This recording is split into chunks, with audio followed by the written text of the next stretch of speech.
Okay, we are going to continue with our STAAR review, and we're going to be talking about ordering real numbers. Okay, guys, the easiest way to do this is just put it in Desmos, and Desmos will do everything for you.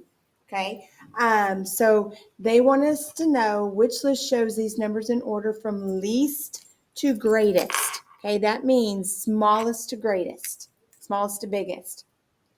Okay, so what we're going to do is we are going to put each one of these numbers in Desmos. Okay, but remember, let's just put square roots of, okay, so we're going to put square root of 38. So when I put square root of 38 on the first line, if you notice, nothing happens. Okay, so what you need to do is we want lines shown on this graph. Okay, so what you need to do is you need to put x is equal to square root of 38. Okay, and if you noticed, it gave us a line. Then on line 2, we're going to put the next number. So x is equal to negative 6.35. Okay, now we have two lines. The one furthest to the left, so this one is going to be the smallest. So right now, the smallest is going to be my blue line, but we still have these. Okay, so when you have a percent, do you remember what we do with percent? We always put percents over 100. So we're going to put x is equal to, and remember guys, if you forget to put x is equal to, just know it's not going to show you a line. So x is equal to 63 divided by 100. Okay, so I have my blue line, I have my green line, and then I have my red line. I still have this one here. So on line 4, I'm going to put x is equal to negative 19 divided by 3. Okay, and what you want to do is you want these each to be their own color. Okay, so these are pretty close. Okay, but if you notice, hang on, let me do all this. Let me go back to home. Okay, all the ones to the furthest to the left are going to be the smallest. Okay, so these right here are the smallest, but we've got to see which one is actually the smallest. So you're going to zoom, and this blue one is the furthest one to the left, so this is going to be the smallest. And guys, look what happens when I click on that line. When I click on this line, okay, which is this one here, okay, I click on the line, this box is outlined. So negative 6.35 is the smallest. So I can eliminate this one and this one, okay? Purple is the next one. So I'm going to click on purple. It highlights my box, and it's negative 19 divided by 3. So I have negative 19 divided by 3. So far, those are both right. Then I'm going to come over here. Okay, I'm going to go ahead and hit the home, so that way it'll be, so I've already done these. So now the next one would be the green. So I'm going to click on that, and we have 63 over 100, which is 63%. Okay, this one is the square root of 38, so it's not this one. But let's just check one more. I'm going to click on the red. Okay, so when I click on the red, you notice the red box is highlighted. So this is the one furthest to the right, so this is the biggest. So the square root of 38. So letter A. Again, guys, let Desmos do all the work. Put x is equal to, okay? It'll show you the lines. Okay, so I'm going to pause the video, and I want you to do the you do.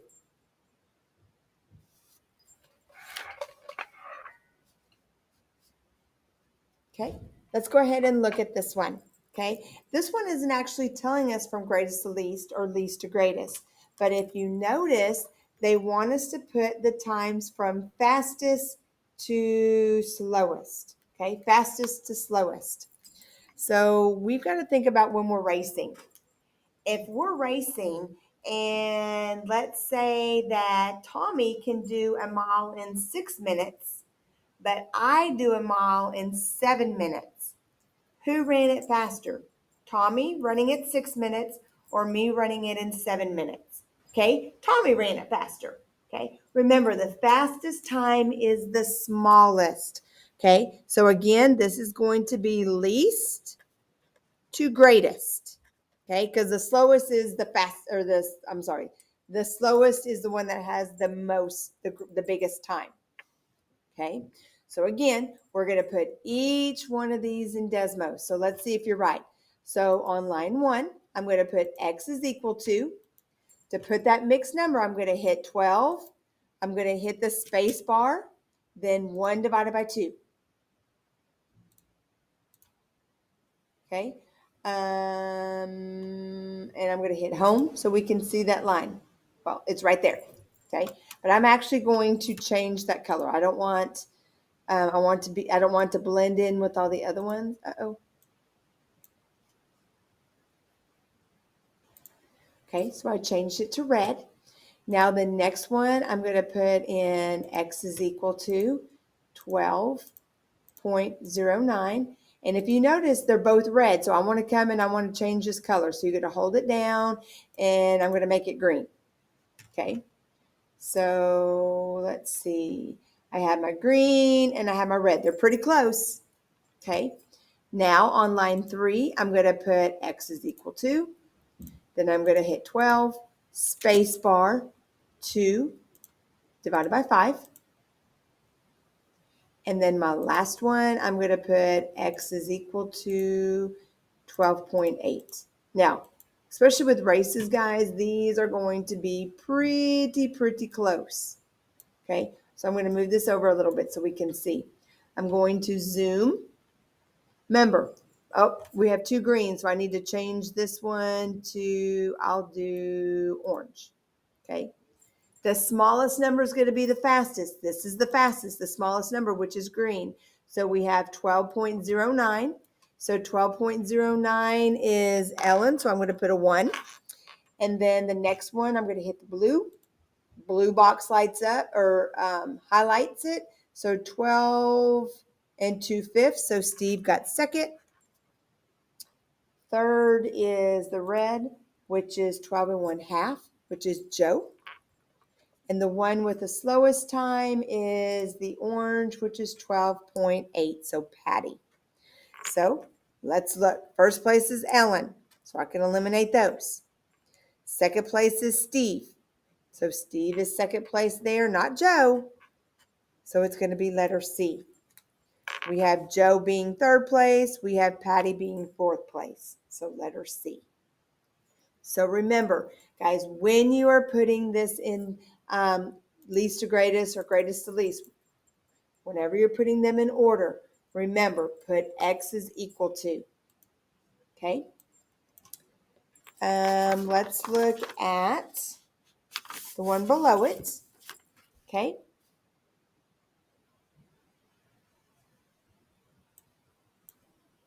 This is saying Paula completely covered a square wall using 87.5 feet squared of wallpaper without any overlap. Which measurement is closest to the side length? Okay, so we have a square. They give us the area. So the area is 87.5. And I want to know what is the side length. Okay, now it is a common mistake for people to want to divide by 4. Okay, but let's talk about how you find area. To find area, you're going to multiply side length times side length. The opposite, and so it's like side length times side length or side length squared. So the opposite would be to find the square root of the area. So we're going to find the square root of 87.5. So come over here, square root 87.5, and you get 9.4, which is closest to 9. Okay, so remember, when it is a square and they give you the area to find the side length, you find the square root. Guys, do not divide. You find the square root. Okay, so I'm going to pause the video And what I want y'all to do is the you do. Okay, so let's see if you're right. It says the student solved the equation x squared is equal to 132 to find the length of the diagonal of a square in centimeters. Which measurement is closest to x, the length of the diagonal? Okay, so if x squared is equal to 132 and all we want to do is find x, so we're not squaring it, we're just finding x.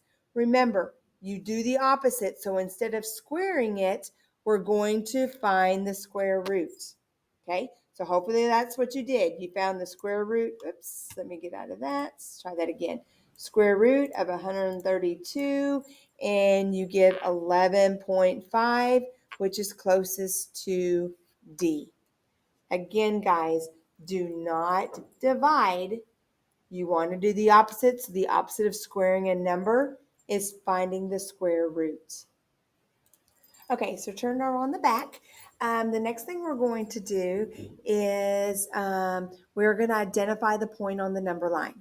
Okay, so we're looking at Q. So before we even look at any of the answer choices, we've got to look to see what numbers are we looking at. Okay, so we have 5 and we have 6.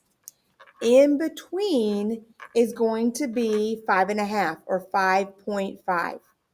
So we know that this number is going to be less than 5.5, but more than 5. Okay, so what we need to do is on all of these, we need to find the square root of each one. Guys, I know it looks kind of like it would be 5.4, which, yeah, it probably is, but not the square root. Okay, so what we're going to do is we're going to come over here and we're going to find the square root of 5.5. And guys, that makes a difference. This is now 2.3. 2.3 is not between 5 and 5.5. Okay, we're looking for a number that after we find the square root, it's going to be between 5 and 5.5. Okay, so let's do the next answer choice. We have the square root of 29.5 and we get 5.4. Well, 5.4 is between 5 and 5.5. Okay, but we're not just going to check that off and be done. We're going to check it off, but we're going to keep going. The next one is we're going to find the square root of 35.5 and we get 5.95, which is close to 6. Well, guys, that would be over here. Okay, so it's not this one.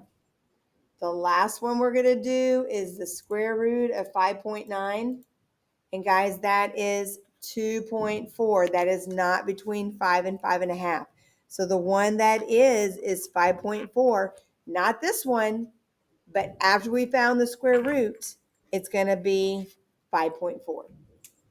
Okay, so what I'm going to do now is I'm going to pause the video and I want you to find the square root of 3 and then see where these are going to be. Okay, so let's see if you're right. First thing you're going to do is you want to find the square root of 3. So square root of 3. And you get 1.73. Okay, so now we're going to look at our number line. We have 0, 1. Well, it's not that. 2, 3. Well, 1.73 is going to be between 1 and 2. So we know it's not A because it's not 1. D is 3, so we know it's not 3. So it's going to be B or C. Okay, between 1 and 2, in the middle is 1.5. Well, is that 1.73? No. Think of it as money. This is close to $1.75. So $1.75 is going to be more than $1.50, but less than $2. So you should have gotten letter C. Now, if you picked letter D, guys, all you did was see that this was 3 and you picked D. But guys, you didn't find the square root of 3. So you need to make sure that's what you do. Okay. Now, one more that we need to look at, the Venn diagrams. Okay, before we do all that, we're going to talk about it. Now, remember at the beginning of the year, I said all the numbers that we talk about in 8th grade, it's going to be different in high school, but in 8th grade, these are going to be real numbers, okay? From real numbers, it is either going to be rational or irrational, okay? Guys, you can't be both. It is either rational or irrational. They're not, some of them aren't going to be both. So you've got the big umbrella, which are all real numbers. Two types of real numbers. You've got rational or irrational. Not going to be both. Okay? So let's look at our answer choices. Let's look at letter D. We'll start at the bottom. When it is inside that circle, that means that some of the irrational numbers are going to be rational numbers.